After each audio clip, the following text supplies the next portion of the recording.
ఆహారం మనందరికీ ఇచ్చారు. నిజంగా మాస్టర్ గారు చెప్తా ఉంటే బోధిస్తూ ఉంటే అయ్యా మీ పేరు పరమజ్యోతి మరి నేను కూడా ఇదే సిద్ధపడవచ్చాను కదా అని నేను మనసులో అనుకుంటున్నానండి. మరి లాయర్ గారు నాకు ఫోన్ చేసి మీటింగ్ రావాలన్నప్పుడు మరి ఏంటండి నేను ఏంటి పాట పాడాలా వాక్యం చెప్పాలా అంటే పాట పాడండి వాక్యం చెప్పండి అన్నారు. మమ్మల్ని అందరినీ ఎంకరేజ్ చేయాలి అంటే పాస్టర్స్ కదా, ఇప్పుడు సేవకులు మామూలు మందిరంలో విశ్వాసుల కంటే మనము బైబిల్లో బోధిస్తాం. మరి సేవకులు అంటే మరి ఇంకా కొంచెం హయ్యర్ రేంజ్లో ఉండాలి బోధ అనేది, లేకపోతే మనం నేర్చుకునేది అనేది. ఇప్పుడు మనం విన్న వాక్యం కూడా మరి దైవజనులు మనకు చక్కగా చనిపోయిన తర్వాత ఏమవుతుంది అన్న ప్రశ్న నాకు ఎప్పుడు వచ్చిందంటే, మా నాన్నగారు దేవుడు పిలుపు పొందుకున్న తర్వాత మా నాన్నగారు ఎక్కడికి వెళ్ళి ఉంటాడు ఎక్కడ ఉంటాడు అన్నది నాకు క్వశ్చన్ అనమాట. ఆ క్వశ్చన్కి నాకు ఇప్పుడు ఆన్సర్ అయితే దొరికింది. అయితే అది మంచిగా మనకు బోధించారు అయ్యగారు. అట్లాగే మనకి సేవకులకి మనకి కొంచెం హెచ్చరికలు కూడా ఇచ్చారు. మీరేం నేర్చుకున్నారు హెచ్చరికలు? మాస్టర్ గారు మనకు బోధించాము, కొన్ని హెచ్చరికలు ఉన్నాయి సేవకులుగా. మీకేమున్నాయి హెచ్చరికలు, ఏం నేర్చుకున్నారు? నేను 2-3 విషయాలు నేర్చుకున్నాను చెప్పనా. ఒకటి, మరి మనం సేవకులు కాబట్టి పరిచయాల కంటే శాస్త్రుల కంటే మన నీతి ఎక్కువ. రెండోది, మనం అజ్ఞానుల వలె కాకుండా జ్ఞానంతో బతకాలి. ఎందుకంటే పరలోక జ్ఞానం ఎలాంటిది? సమాధానమైంది, పరిశుద్ధమైనది. అలాంటి జ్ఞానంతో మనం బతకాలి, జీవించాలి ఈ యొక్క కష్టమైన రోజుల్లో. మూడోది, ఆ జ్ఞానం కావాలంటే మార్గం కూడా చెప్పారు అయ్యగారు. ఏంటది? బైబిల్ బాగా చదువుకోండి అన్నారు. అదే నేను ఇంకొంచెం ఒక 5-10 మినిట్స్లో చెప్తాను అన్నమాట. ఇప్పుడు మనకి బైబిల్ చదివినప్పుడైతే మనకి యేసయ్య చాలా ఉపమానాలు చెప్పేవాడు. దాంట్లో ఒకటి ఏంటంటే బుద్ధిగల కన్యకల గురించి మనందరికి తెలుసు.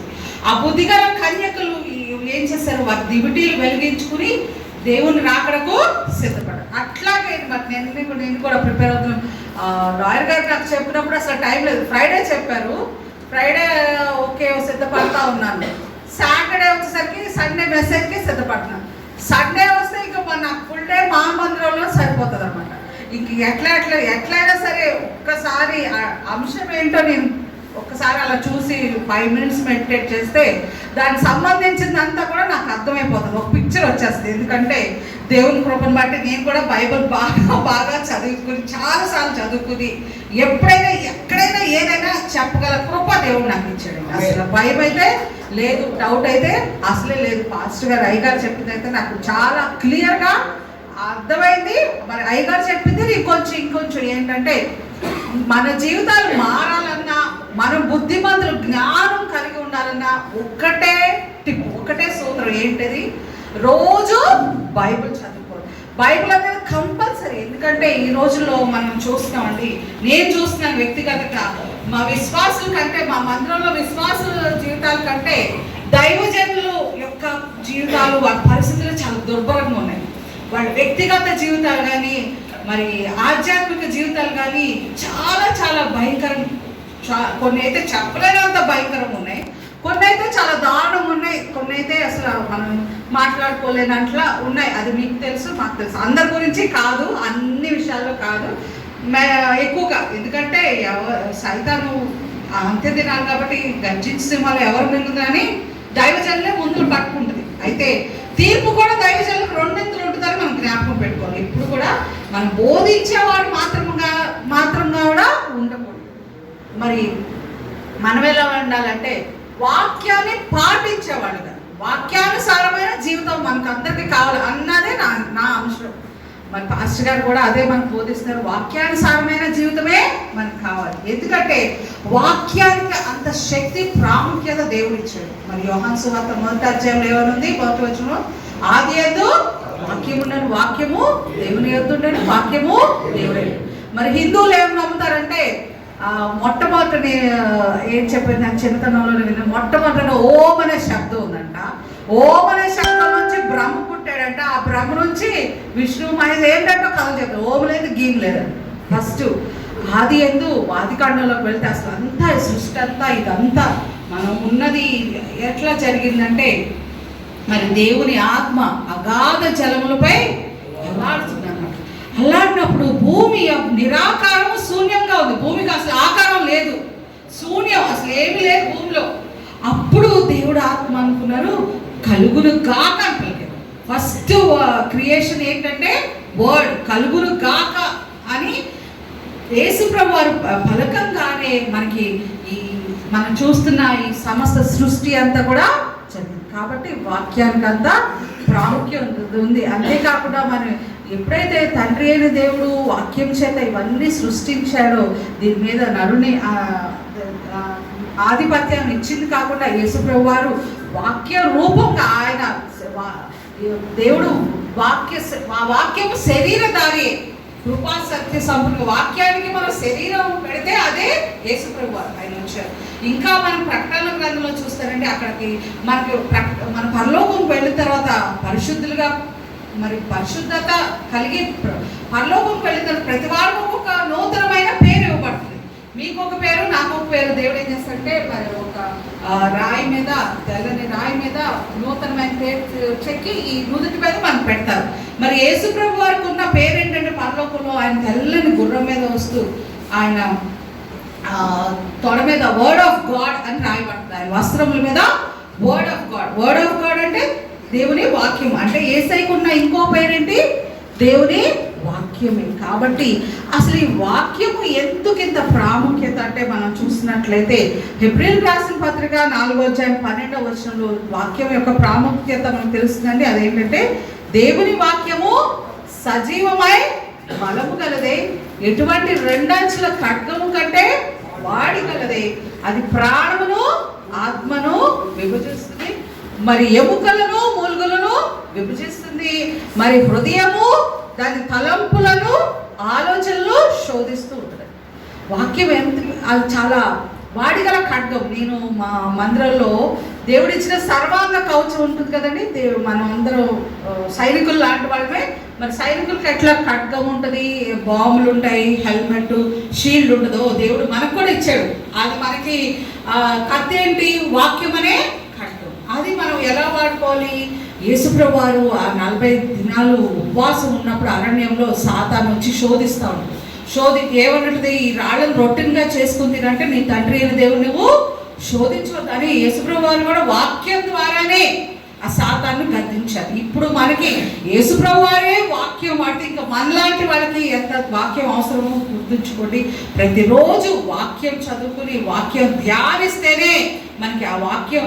మన కీర్తనకారుడైన దావీదు అంటాడు, దేని చేత యవనస్తులు తమ నడతను శుద్ధి చేసుకుంటారంటే వాక్యము ధ్యానించడం వల్లే. ప్రతిరోజు ఎవరైతే వాక్యం చదువుతారో వాళ్ళు అసలు పాపం చేయలేరు. ఎందుకంటే వాళ్ళు వాక్యం ద్వారా పుడతారు. వాళ్ళు వాక్యం ద్వారా దేవుని కుమారులు అవుతారు, కుమార్తెలు అవుతారు. ఎప్పుడైతే వాక్యం మనలో ఉంటుందో మనం ఎప్పటికీ పాపము చేయలేము. ఆ మనసు రాదు. ఓకే, ఆ దేవుని రూపంలోకి మనం వెళ్తాం. అలాగా వాక్యం ఏంటి? రెండంచులు ఖడ్గం. వాక్యం చెప్పడం చాలా ఈజీ. మనకి ఎక్కడ విరివిగా ఐడియాలో చాలా చోట్ల విరివిగా మనకు వాక్యం దొరుకుతుందా లేదా? ఎక్కడికి వెళ్ళినా వాక్యం దొరుకుతుంది. చాలా మంది వాక్యం చెప్తున్నారు, కానీ ఆ వాక్యం ఏంటి? రెండంచుల ఖడ్గం. రెండంచుల ఖడ్గం అంటే ఒకటి మనం చెప్పే విశ్వాసుల్ని పొదుపు పెడుతుంది, రెండోది చెప్పేవాళ్ళని కూడా పొదుపు పెడుతుంది. ఇటువైపు కూడా ఎవరైతే ఇప్పుడు నేను బోధిస్తున్నాను వాక్యము నాకు సంబంధించిన ఆ వాక్యము నాకు కూడా బోధ చేస్తుంది, నన్ను కూడా సరి చేస్తుంది. ఇంకోటి ఆ వాక్యము ప్రాణమును దేహమును విభజిస్తుంది. మన శరీరాన్ని ప్రాణాన్ని విభజిస్తుంది. శరీరం ఏమో చెప్తుంది? శరీరం ఏమో లోకాశలు నెరవేర్చు, లోకాశలు లోక సంబంధమైన శరీరాశ, నేత్రాశ, జీవడమ్మము ఇవి నెరవేర్చండి. కానీ ఆత్మ ఏం చెప్తుంది? అమ్మో వద్దు, యేసయ్య నీ కోసము ప్రాణం పెట్టాడు, ఆయన రక్తం చేత మనం కడగబడ్డాం, కొనుక్కోబడ్డాం, ఆ లోకాశల్లోకి వెళ్ళొద్దు, శరీరం మాట వినొద్దని ఆత్మ చెప్తుంది. ఇంకోటి కీళ్ళను మూలుగులను. ఎముకలు కీళ్ళు మూలుగులు ఎక్కడుంటాయి? శరీరంలో లోపల. ఇంకా మూలుగు అయితే ఇంకా ఆ ఎముకలు ఇంకా కంపబడి ఇంకా లోతులు. కాబట్టి వాక్యం ఏం చేస్తుందంటే మనలో లోతైన పరిస్థితులు, లోతైన సమస్యలు, ఎవరికి చెప్పుకోలేని పరిస్థితులు, ఎవరికి చెప్పుకోలేని పాపాలన్నింటి కూడా అవి ఏంటి? అవి ఎలాంటివి? దేవుని దృష్టికి ఎలాంటివి? అది శరీరానికి ఎంత నష్టం, ఆత్మకి ఎంత నష్టం, అవి విభజిస్తూ ఉంటుంది. ఇంకా తలంపులను ఆలోచనలు శోధిస్తాం. మనకున్న తలంపులు అవి ఏ తలంపులు? ఇతరుల గురించి మంచి ఆలోచనలు, ఇతరులు బాగుండాలని ఆలోచిస్తున్నామా? మనము కూడా మంచిగా ఉండాలని ఆలోచిస్తున్నామా? లేకపోతే ఇతరులు పాడైపోతే బాగుండు అనుకుంటున్నామా, మనం కూడా పాడైపోతే బాగుండు అని అనుకుంటున్నామా, లేకపోతే మనం కావాలనుకున్నా అసలు మనదేనా వేరే వాళ్ళది ఏమంటో ఇంకా తీసుకోవాలని దొంగలించాలని ఆశపడతాం. అన్నీ కూడా వాక్యం మనకి బోధిస్తుంది. ఎప్పుడైతే మనం వాక్యం చదువుకుంటూ ఉంటామో ఏది కరెక్ట్ ఏది రాంగ్, అసలు ఏది దేవుని చిత్తానుసారమో ఖచ్చితంగా మనకి తెలుస్తుంది. కాబట్టి నేను మరి సేవకులుగా ఇంకా తోటి సేవకులు మనందరిది ఒక ఫ్యామిలీ.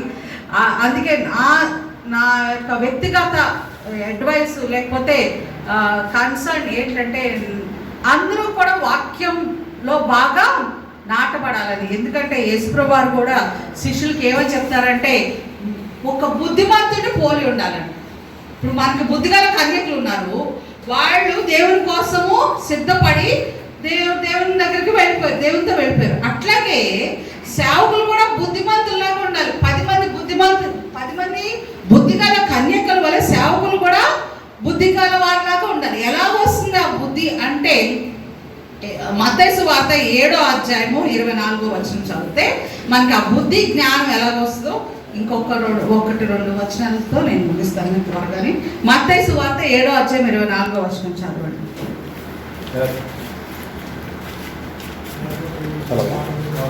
గట్టిగా చదవండి. కాబట్టి నా మాటలు విని వాటి చొప్పున చేయ ప్రతి వాడును బండ మీద తన ఇల్లు కట్టుకొని ప్రతి మనిషిని కోరేవాడు. వాన కురిసెను, వరదలు వచ్చెను, గాలి విసిరి ఆ ఇంటి మీద కొట్టాను కానీ పునాది బండ మీద వేయబడను కనుక అది పడలేదు. మరియు ఈ నా మాటలు విని వాటి చొప్పున చేయని ప్రతివాడు ఇసుక మీద తన ఇల్లు కట్టుకొని బుద్ధిహీనుని పోలి ఉండను. వాన కురిసెను, వరదలు వచ్చెను, గాలి విసిరి ఆ ఇంటి మీద కొట్టెను, అప్పుడు అది కూలబడదు.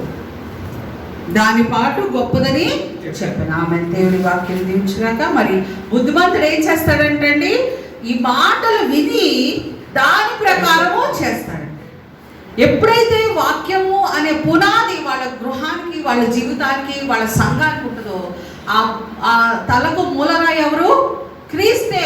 ఎప్పుడైతే ఆ పునాది వాక్యం ఉంటుందో దానికి ఆ మూలరాయి క్రీస్తు అవుతారు. అప్పుడు ఆ ఇల్లు కానీ, ఆ వ్యక్తి యొక్క ఆధ్యాత్మిక జీవితం కానీ, ఆ కుటుంబం కానీ, ఆ యొక్క సంఘం కానీ పడిపోవటానికి అసలు ఆస్కారం ఛాన్సే లేదు. 0% ఛాన్స్ పడదు. ఎందుకంటే వాళ్ళు వాక్యం ప్రకారం జీవిస్తారు. వరద వస్తుందట, గాలి వస్తుంది, వర్షం వస్తుంది, తుఫాను వస్తుంది, కానీ ఆ ఇల్లు నిలిచి ఉంటుంది. ఆ ఇల్లు అంటే మనమే ఇల్లు, మన కుటుంబమే ఇల్లు, మన సంఘమే ఇల్లు. కానీ ఎవరైతే వాక్యం వింటారు, వాక్యం బోధిస్తారు, కానీ దాని ప్రకారం నడుచుకోరు. చెప్పడం చాలా తేలిగ్గా ఉంటుంది.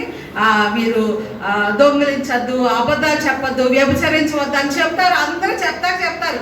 కానీ వాళ్ళ వ్యక్తిగత విషయానికి వచ్చేసరికి వాళ్ళ వాక్యం చెప్తుంది, మీరు దొంగిలించద్దు అని చెప్పి మీరు దొంగిలిస్తారా, మీరు వ్యభిచరించవద్దని చెప్పి మీరు వ్యభిచారం చేస్తారా అని వాక్యం చెప్తుందండి. కాబట్టి మనం ఏది చెప్తామో అది చేసిన వాడే గ్రేట్ నా దృష్టిలో. ఎందుకంటే యేసుప్రభు గారు శిష్యులు అడుగుతారు, అయ్యా శిష్యులు ఏంటో తెలుసా, యేసుప్రభు వారు శిష్యులకి భూమి మీద దయ్యాలు వెళ్ళగొట్టే శక్తి ఇచ్చారు, మరి జబ్బులు నయం చేసే శక్తి ఇచ్చారు, అన్నీ యేసయ్యకి ఏమేమి అధికారాలు ఉన్నాయో శిష్యులకి ఇచ్చారు. అయినా వాళ్ళు ఎలాంటి వాళ్ళు తెలుసా అండి, వాళ్ళు చాలా అంబిషియస్. ఎలాగంటే యేసయ్యని ఒక రోజు అడుగుతున్నారు, అయ్యా పరలోకంలో గొప్ప వాళ్ళు ఎవరంట. వాళ్ళ భూమి మీద గొప్పతనం సరిపోలేదు, అది వాళ్ళ దృష్టిలో లెక్క రాల.